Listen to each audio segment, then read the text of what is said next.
नवीन terminal ज्याचं उद्घाटन माननीय देशाचे प्रधानमंत्री मोदीजींनी काही दिवसापूर्वी केलं होतं आणि काही त्याच्यामध्ये थोडी ऑपरेशनसाठी थोडी काही कामं राहिली होती, ती आत्ता कामं सगळी पूर्ण झाली आणि आज प्रत्यक्षामध्ये या नव्या टर्मिनलमधनं पुणेकर किंवा कोणीही प्रवास करू शकतंय।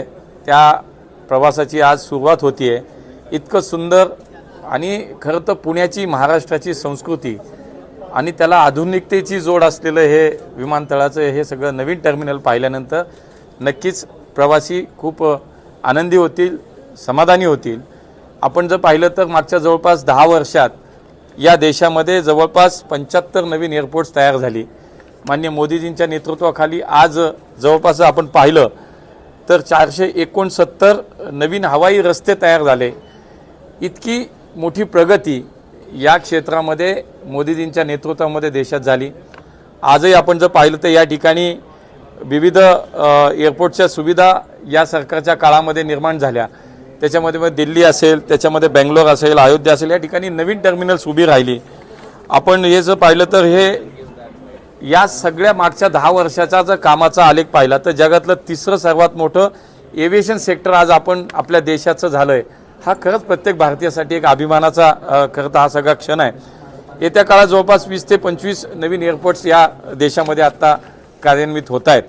आपण जर पाहिलं तर या टर्मिनलची खूप विशेषता आहे।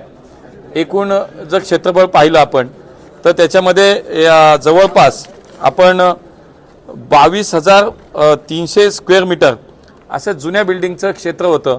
आता जर आपण पाहिलं तर नव्या बिल्डिंगमध्ये जवळपास 52,000 स्क्वेअर मीटरचं हे सगळं क्षेत्र आपल्याला पाहायला मिळेल। वर्षातून जवळपास 90 लाख ते 1 कोटी प्रवासी या ठिकाणावरून प्रवास करू शकतील। पहिल्या फेरीमध्ये आज एअर इंडिया आणि एअर इंडिया एक्सप्रेस या एअरलाइन्सच्या आज या ठिकाणी सुविधा सुरू होत आहेत। प्रवाशांच्या सुविधेसाठी अनेक गोष्टी या ठिकाणी आधुनिक पद्धतीने उभ्या केलेल्या आपल्याला दिसत आहेत। आज सुरुवातीच्या या सगळ्या याच्यामध्ये आज 9 अरायवल आणि 9 डिपार्चर्स आहेत। उद्यापासून 16 अरायवल्स आणि 16 डिपार्चर्स आहेत। जर पाहिलं आपण तर हळूहळू सगळ्या गोष्टी या ठिकाणी जुन्या विमानतळाच्या सगळ्या शिफ्टिंग होत आहेत। या ठिकाणी CISFची मॅनपॉवर लागत होती, ती माननीय अमित भाई शाह यांच्या सूचनेनुसार ताबडतोब आम्हाला मिळाली। इमिग्रेशनचं शिफ्टिंग आता होतं आहे।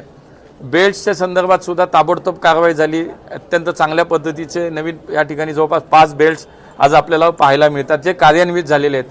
त्यामुळे एक आधुनिक पद्धतीची अत्यंत चांगली सुविधा पुणे आंतरराष्ट्रीय विमानतळावरती या ठिकाणी आपल्याला पाहायला मिळेल आणि आज एक आनंदाचा दिवस आहे की पुणेकरांनी नवीन एअरपोर्टचं हे टर्मिनल आज सुरू झाले। सर्व पुणेकरांना मनापासून शुभेच्छा।